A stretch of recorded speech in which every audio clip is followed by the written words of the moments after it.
There's an assumption you can make about the world when you're approaching any sort of problem in your life, which is you can just assume that it is a solvable problem, even if you don't know how to solve it. So it's kind of like when you confront the boss at the end of a video game, you might have no idea how to go about confronting that, but you know that there is a way because it's kind of dictated by the game logic. You can kind of adopt a similar view in life and just assume that any challenge you're facing, there is a way around it, and it's just your job to be relentless until you figure out what the correct way is. Hey guys, welcome back. Today's guest is Cate Hall. Cate is a badass. She's been a Supreme Court lawyer, the world's #1 ranked female poker player, and the current CEO of a multi-billion-dollar foundation. Today, we're going to talk about Cate's new book and why personal agency is the missing solution that's going to help you take control of your life and maximize your potential. Cate has this Elon Musk style first principles thinking that I found really refreshing. And I think you guys are going to really enjoy this conversation too. So without further ado, I give you Cate Hall. Okay, Cate. So when someone has low agency, what does that feel like? Oh, okay. I love this question. I think that part of the interesting thing about agency is I think about agency as in part a capacity to see options that other people don't notice. So one of the things about being low agency is it's actually kind of hard to see because it's like a restriction on your vision that sort of strategically screens things out and narrows down your options to a smaller set than high agency people have. So I think it's like, if I were trying to look for signs from the inside, it might feel like a certain level of resistance to options that are a little bit more outside the box. It might feel a little bit like being stuck and not quite understanding why other people seem to be moving faster than you are. But I think the core insight is really that it can be hard to spot unless you know what to look for. Can we maybe hear a practical example? Okay, I'm starting to think about publicity for my book and what podcasts I'll be doing, for instance. And so there's some strategy that goes into figuring out how to get on those podcasts. A low agency move might be, well, first of all, just relying on somebody else to figure it out for you, like relying on the publicity firm that I have to figure things out. But another would be like, I ask somebody for a warm intro. They say, no, this person doesn't really like this kind of introduction. And then I just say, okay, well, I gave it a shot. As opposed to the higher agency approach is like, okay, who else do I know? Like, what are all of the different ways that I could get to this person? And like, there's an element of refusing to take no for an answer, particularly when it's not a real no, like from the person who is in a position to deliver the no. There's like an assumption you can make about the world when you're approaching any sort of problem in your life, which is you can just assume that it is a solvable problem, even if you don't know how to solve it. So it's kind of like when you confront the boss at the end of a video game, like you might have no idea how to go about confronting that, but you know that there is a way because it's kind of like dictated by the game logic. You can kind of adopt a similar view in life and just assume that any challenge you're facing, like there is a way around it, and it's just your job to sort of be relentless until you figure out what the correct way is. And I think that's a lot of what the mindset is about. It's kind of like that David Foster Wallace story of the fish, the what is water? Oh, yeah. Because when you're in it, you don't really see the problem. You don't think I'm low agency.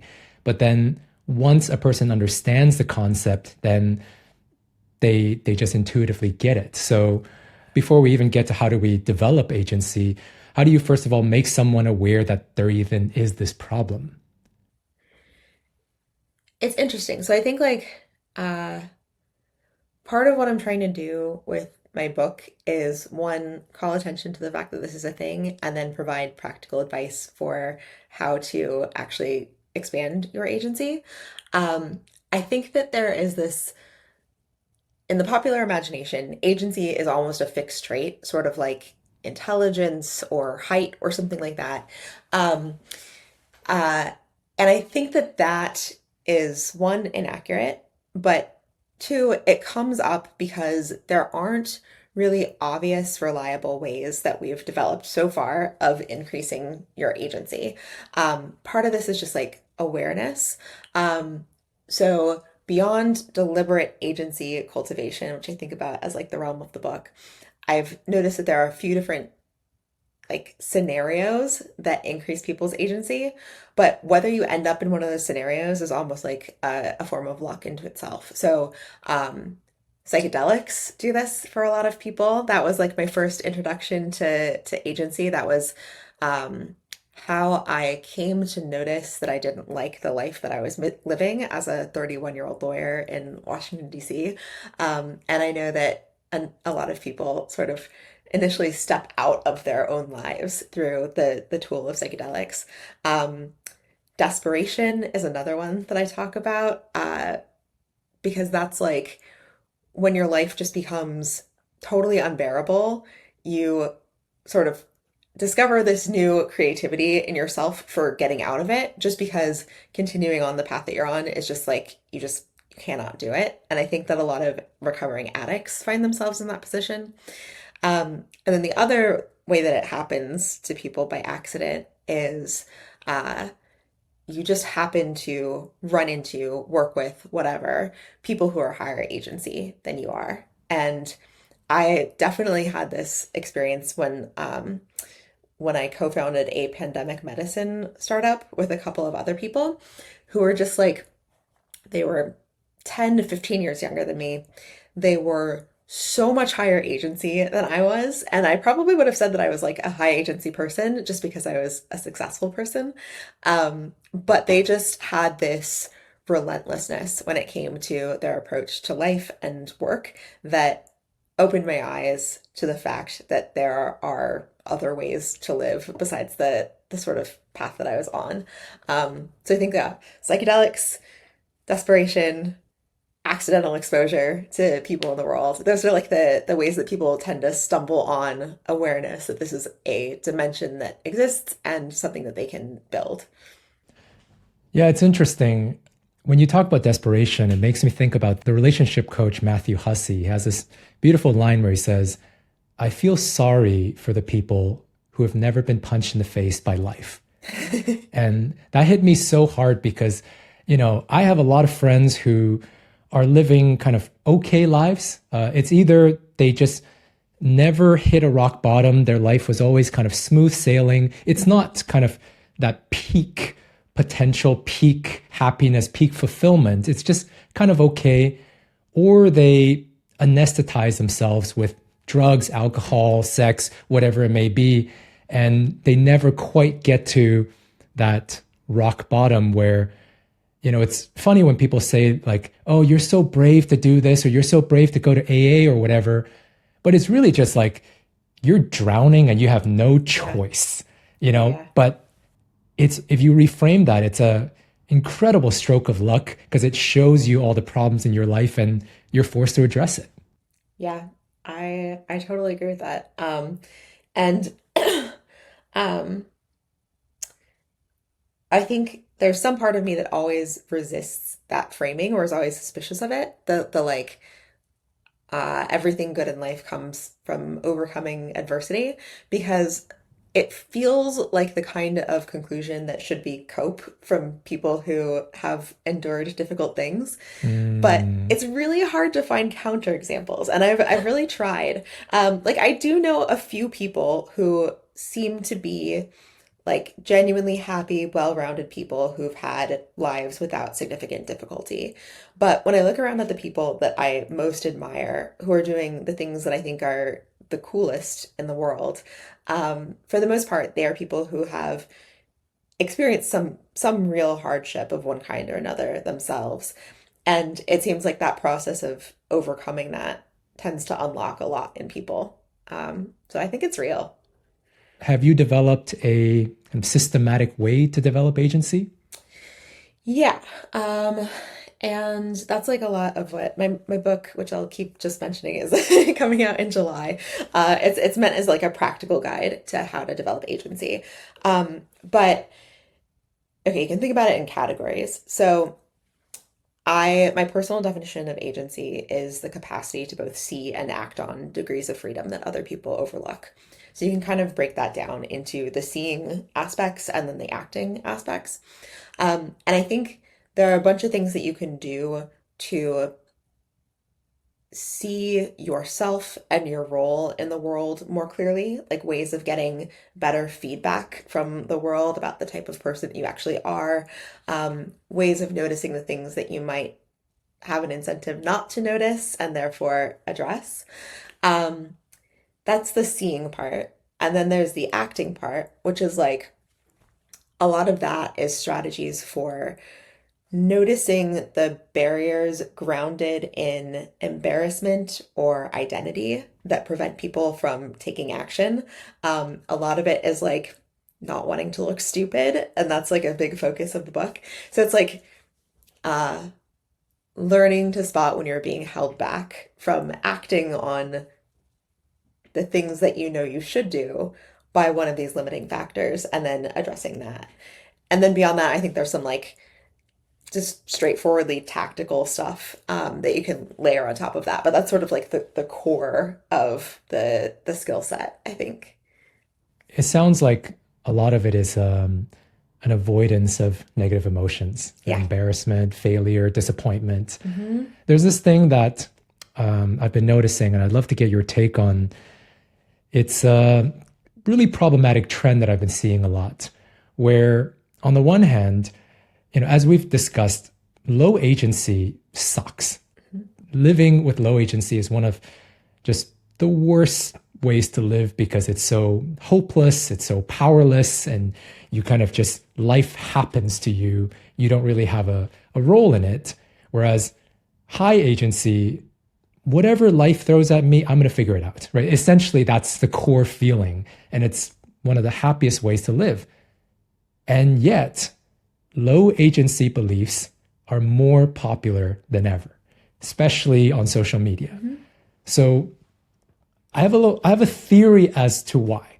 Like a great example is dating is impossible or dating is rigged. And you hear from men and women, the stories are a little different, but let's just focus on the manosphere narrative of this. It's like dating is rigged. And it's like, I thought for a long time, why would someone choose a low agency belief? And then it hit me. Oh yeah, because agency is kind of like going to the gym. You go through a painful middle period where you get no rewards. It's a delayed reward and it sucks for a little bit. Whereas with the low agency stuff, like, oh, the game is rigged or it's impossible or whatever it is, you get all this short-term feedback. Like if everything is rigged, then all of your inaction is excused. So you don't need to shame yourself for not taking action. And if everything is impossible, then you don't have to try, therefore you don't have to be disappointed. Yeah. And also by spreading this stuff, you get a community of people who are also believing in all this, so you don't feel alone. So you're essentially trading long-term fulfillment, like peak level fulfillment, for kind of a short-term painkiller. Yeah. So my question for you, Cate, is knowing that agency is uncomfortable to develop and it's slow, how can we still encourage people to take that harder but healthier path? Interesting. Let me ask you a question first about this theory, which is I think I buy everything you just said. What I don't understand is if I buy that there's also a historical trend where you see more low agency content than ever, where this is like more of a thing. What are the other things that are changing right now that are like generating that trend? Do you understand what I'm asking? I think it's that the algorithm rewards engagement, and engagement comes from intense negative emotions like outrage and helplessness. So if someone puts out a video that's like, dating is rigged for men, and I have the data to prove it, that's very intense and it gets a lot of engagement. Whereas if you put out something that's a bit more high agency, like I've spent 2 years working on myself and I've improved my dating life, that's like cocaine to broccoli, you know? And so there isn't this multiplier effect with this much more sexy, immediate, rewarding thing than the slow burn. Yeah, okay. I think I can buy that. But now I've completely forgotten what your question for me was. Sorry. How can we basically still encourage people to eat the broccoli? Oh, okay. Right, right, right. Um, I guess like a couple of responses to this. So one is I'm not sure I totally buy the framing that like agency cultivation is slow and you don't see results at first. I think with some of the things you actually do some of the strategies, you actually notice a change right away, or you could. So like one thing I talk about is increasing your surface area for luck, which is just Hmm. like giving yourself a lot of opportunities to get lucky by increasing the number of like contact that you have with the world. And I think that because that's basically like a stochastic process, like sometimes it works, sometimes it doesn't. You can get like good feedback from the world just from starting to do that. So I think that you might be underrating a little bit like how quickly these strategies can pay off. Um, the other thing I would say though is there's an aspect of agency cultivation where the desired end result is I want this thing in life. Like I want to achieve this thing. I want to have this role. And those kinds of things can take a while to pay off. I agree with that. There's another aspect of agency cultivation though, that is really about your relationship with yourself and sort of living um living in a way where you are fully honest with yourself, where you are uh, like trying to see the world clearly and sort of like live in resonance with it. And I think that that with a lot of the initial moves that you can make toward being more agentic, you get that like burst of energy that comes from resolving a source of cognitive dissonance that you have in your head. So like an analogy would be to uh often in relationships, whether they're professional, romantic, whatever, there are unspoken dynamics that we allow to sort of linger without ever explicitly addressing them. They're just like the dynamics of the relationship. And often I find that when you take those things out of the realm of the implicit and make them explicit, say like, I've noticed that we have this dynamic. I don't like it. Have you noticed this too? Like, am I misinterpreting? That doesn't solve the problem necessarily right away, but it does create this sense of relief in the relationship where like, oh, yeah, we can actually address what is happening here. And I think something like that recurs across a lot of different ways of claiming agency in your life is like maybe you don't get the thing that you're ultimately after right away, but you get this sense of like alignment with yourself and the world that is actually very satisfying. When you feel like you have low agency or when you feel like you need a little hit of agency, do you have a toolbox that you default back to that helps you pick yourself up a little bit? I'll give an example. Great. When I'm feeling low agency, I tend to remind myself, just keep iterating, man.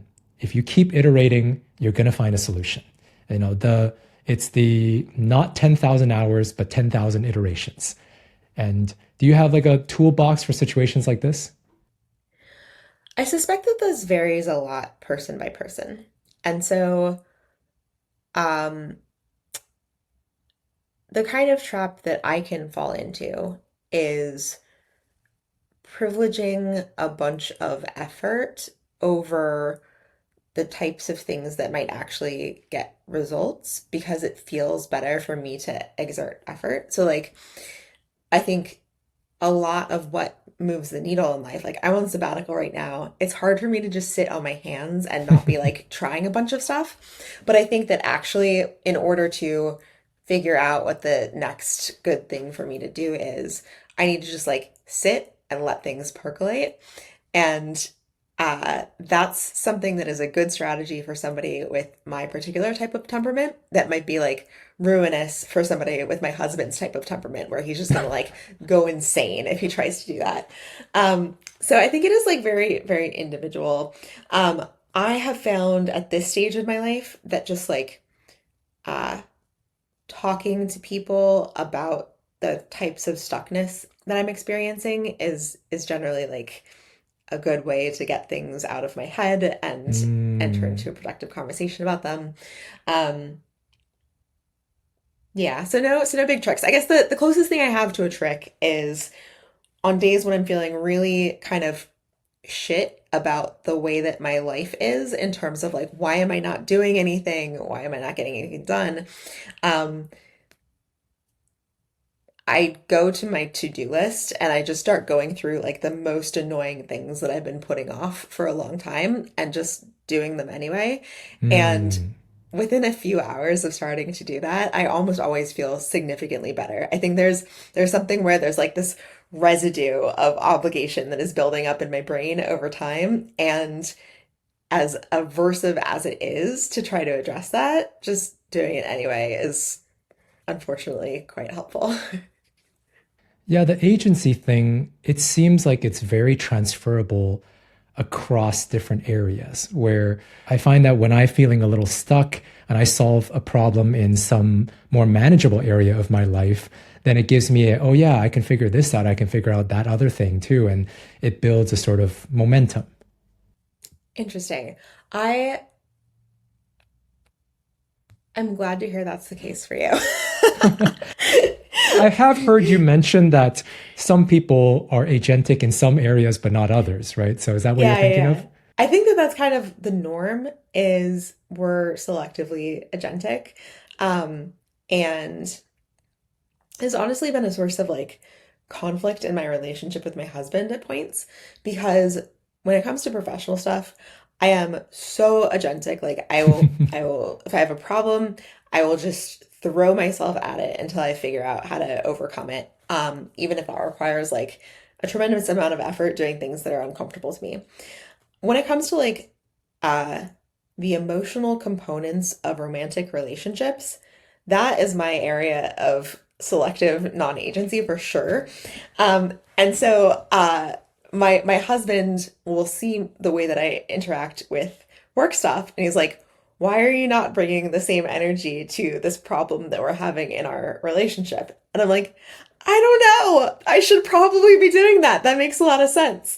But there is just something developmentally where like I I never developed that like muscle in the context Hmm. of Hmm. other types of relationships. And so I have to really remind myself, even though it comes naturally in other domains, to apply it to like relationships.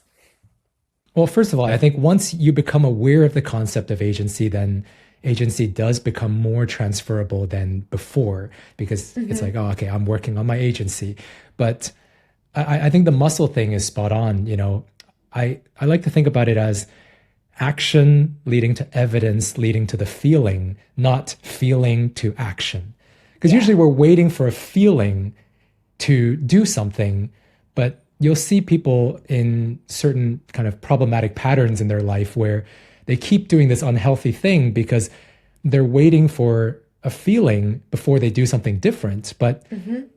you actually have to take a leap of faith to try a different behavior pattern to change your feeling. And then you're going to keep doing the other thing. So I'm guessing once you've solved some problems with your husband, you're feeling more agentic to do it in the future. More so. Yeah, yeah. Yeah. I think I really like that insight. I think it's a real thing.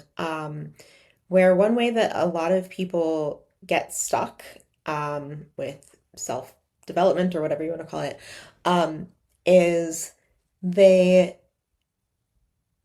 they sort of have this implicit belief that if they are able to think the right series of thoughts, the thing that they want to do will stop being uncomfortable, that they can like talk themselves out of the discomfort. And that's basically never true in my experience. Like you have to just build evidence, as you said, for the fact that it's not that bad, that you're the type of person that you want to be, all of these things. And you can't fully get around the discomfort part of it. Um, the other thing I would say is the number one thing I've ever done for my level of agency is writing a bunch about agency because it has really affected my self-image where now if I have a Mm. problem and I don't know how to solve it, I'm just like, oh God damn it, I'm supposed to be the agency person. I better figure it out. What I've noticed in the personal development space is when someone teaches a certain topic, like agency, for example, Hmm. it's usually because they were the worst at this at some Hmm. point, which makes them such a great teacher of the thing, right? It's like the star athlete's usually the worst coach, right? Yeah, yeah, yeah. And most of the time, the person that's teaching is still actively working on the thing as they teach. Yeah, yeah.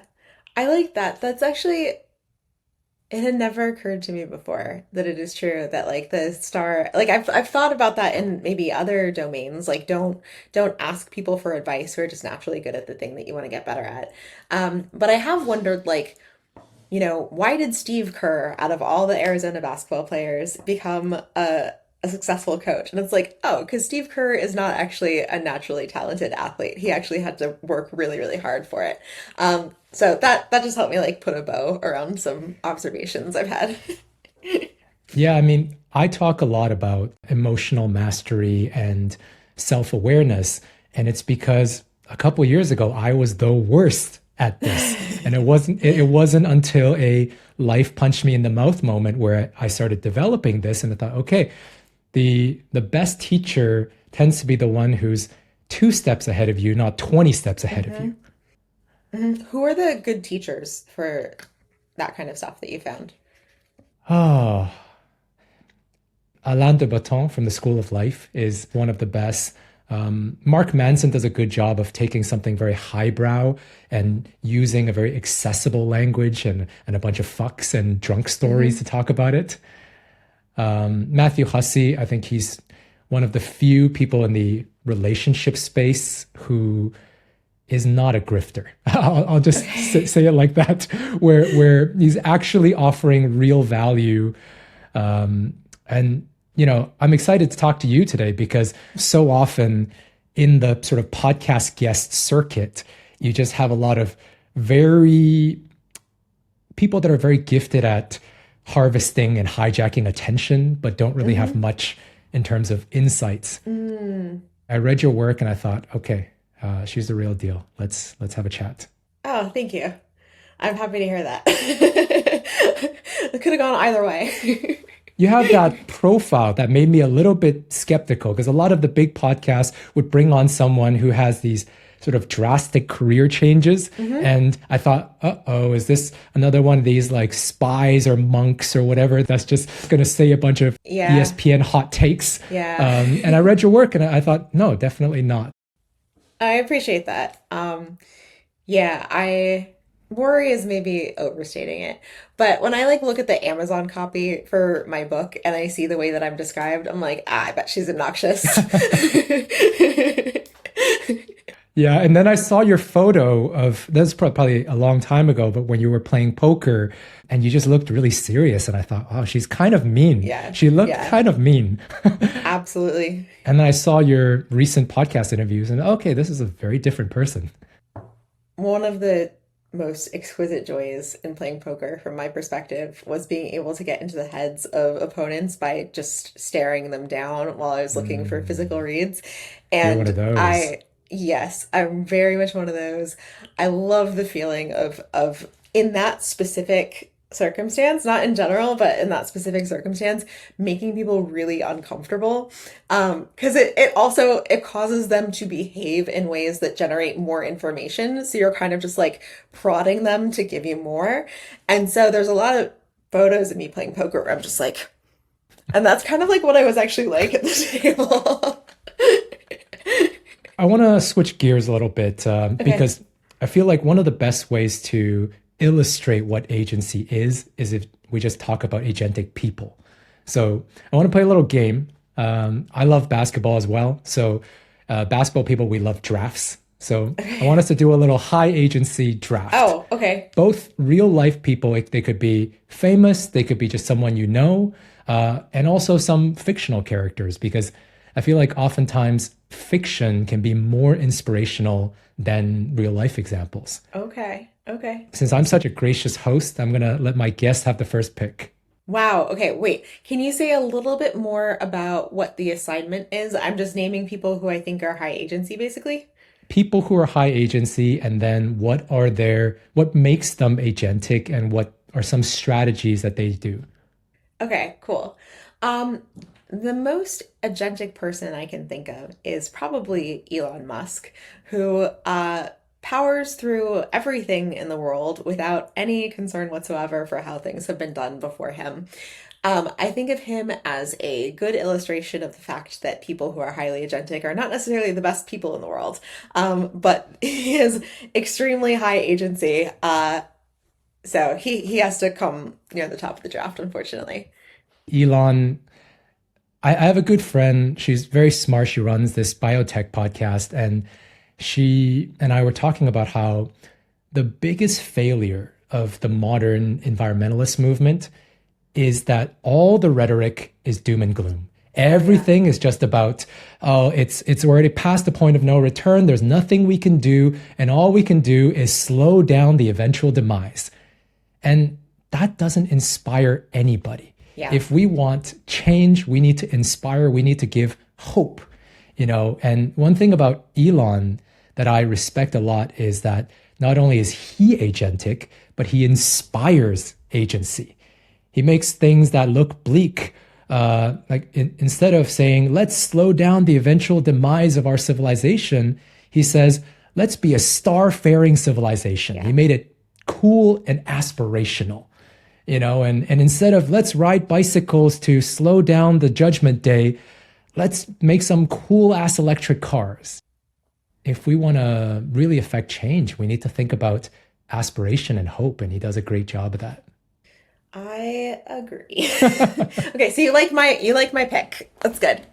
Yeah. So with my first pick, I will go with a fictional character, Darrow of Lycos from the Red Rising book series. So Red Rising, it's about slaves rising up, and Darrow is a slave. And the thing that makes him such a, without any spoilers, guys, that makes him such a satisfying character to watch is that he'll be given these two impossible choices, these, terrible choices, and he says, you know what? I don't like these choices that are given to me. I'm going to change the paradigm. He always says that, changing the paradigm. It reminds me of this episode in Suits where the character Mike had to essentially betray his boss and mentor. And his mentor, Harvey, said, if someone puts a gun to your head, what do you do? And Mike says, what do you mean they have a gun to your head? And Harvey says, no, you either take the gun or you pull out a bigger gun or you do one of 1,000 different things instead of just accept those two choices that are given to you. So whenever I get stuck, I think about what would Darrow do? I like that. Yeah, I think that the ability to generate more than two options is Mhm. probably like a key high agency move. Uh, yeah, one of my friends has the habit of always asking what's the third option when presented with two options, and that seems like the right question to me. I'm not shying away from the downsides of agency with my picks. Let's say that. So my next pick would be my husband and I just finished watching Breaking Bad, which he hadn't seen before. I think Walter White is another good example of agency gone wrong, because it's somebody who, through the progression of the seasons, spoiler alert for anybody who hasn't seen it, like wakes up to this like wide range of possibilities for his behavior and the way that he interacts with the world that just like progressively widens and becomes incredibly radical. And I think he's another good example of the dark side of agency. Mm. Yeah, this is actually a really good point because agency and morality are actually two completely separate axes. Totally. And one thing I notice a lot, from living in Europe is sometimes I'll meet some American friends here, and especially people from New York, you can really, really hear the difference between like New Yorkers and Europeans in terms of self-promotion. Mm. I remember I met this one girl who started some kind of yoga business, and she said something along the lines of, I know I'm just this really, really great yoga teacher, but I'm also amazing at business. And I thought, wait, did someone ask you to compliment yourself? You just decided to compliment yourself? But like that's the environment that she came from. And what I notice is a lot of times the people who need self-belief the most tend to be the people who keep themselves small. This is that Sheryl Sandberg lean in thing, right? Like a lot, especially we teach girls to keep themselves small. Whereas a lot of people that you don't want to self-promote themselves tend to be Yep. really gung-ho about promoting themselves. And if anything, I think what you're doing is important in the sense that we need more good people to be more agentic and fewer Walter Whites. Yeah. The dedication of my book comes from The Second Coming, by Yeats. The line like, the worst are full of passionate intensity while the best lack all conviction. I think that there's like saying that agency and morality are totally independent is maybe even a bit generous to agency. I think if you just Mm. like plotted them based on the people that exist in the world, you would probably see an inverse correlation.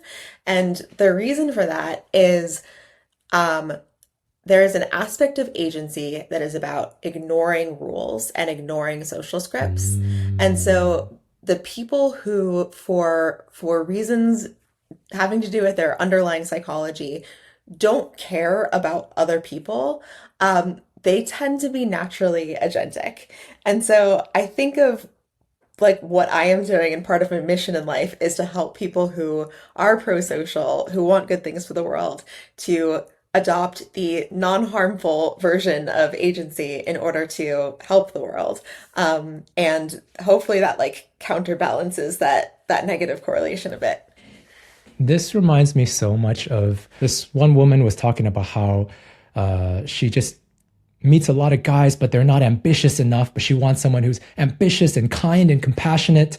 And the person that was advising her said, look, it's not to say that these things are completely mutually exclusive, but most of the time, the most ambitious people tend to also correlate with ruthlessness to get to the top, and oftentimes kindness, your personality matrix skews agreeable, and agreeable is a very disadvantageous trait to have in Yeah. the business world. So it's like you can find that maybe one in however many million, but it's not common. Yeah, I think that's right.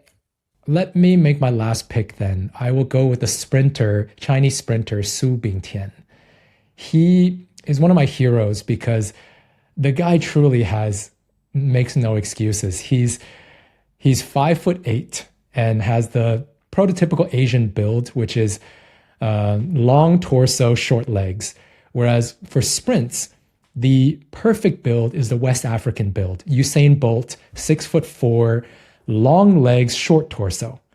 So he was in the 2012 Olympics in the preliminary heats, and you could see how he kept up with everyone in the first 10 meters, and then basically everyone else just left him in the dust. And he has never been able to break 10 seconds. And he just thought, if I can't break 10 seconds, what's the point? Maybe I should quit. Because nobody at that point had ever made the final who isn't black in the last 60 years. So he thought, what's the point? And then he picked himself back up. He stopped feeling sorry for himself. And he did something very radical, which is he changed his starting foot from left to right, which is so reckless. Like the only way to put it in perspective is if a pro basketball player started shooting left-handed, or a tennis player changes their serving hand. Initially, he was so bad that he was losing to high school girls. And I'm talking about an Olympian, you know. Mm-hmm. And then he started just optimizing. He started seeing, you know what, I can change this technique and that technique. And he just started finding the last however many few percents to optimize. And eventually 9.99, 991, you know, and you see the times climb up. And at the 21 Olympics, he basically heard from the media, Asian people are never going to break 985. That is the limit for you genetically. And in the semifinal, in the first 60 meters, he set a world record where he was the fastest 60-meter split in history. And then at the end of the race, he ended up with 983, which was the 12th fastest time in human history. This is, I think, like a perfect example because agency doesn't conquer physics. Like there are things that we can't change where I can't be Shaq. You know, I can't be as big as Shaq. That's never going to happen. But there is so much left in terms of, like you mentioned earlier, there's so much potential that we leave on the table if we just listen to these scripts, these narratives of, oh, because you're yellow that you can't do this. And then we never try. So I respect him an immense amount. That's a very cool story. That's one I hadn't come across in my search for people who are agentic. So I like that. I'll add it to the list. How do you think AI makes people more or less agentic? So I think it's a really hard question. I think the answer is it depends. And for any individual person, it can probably really increase or really decrease your agency. Um, I feel like the argument for increases agency is a lot of things become within the realm of possibility for a single person that were not previously in the realm of possibility. Like I personally learn so much faster and can accomplish so much more with the help of AI than I could as just me. Before this before this interview, I was creating a like piece of software that will live on my website, and it's an adaptive quiz that helps people find their cringe minefield based on a set of questions that like the questions were generated by AI, the software is being generated by AI. I could not have done either of those things before AI. So I'm like, that's cool. That's like a thing that I can dream up, and now I can execute on it where I couldn't before. Um, the argument against it increasing agency is a little bit, maybe it's not even more subtle. So there are a lot of ways it could decrease agency. Like it could make humans less important in a way that decenters them and decreases their agency. If you are, you know, not the most economically important entity, that is potentially agency limiting.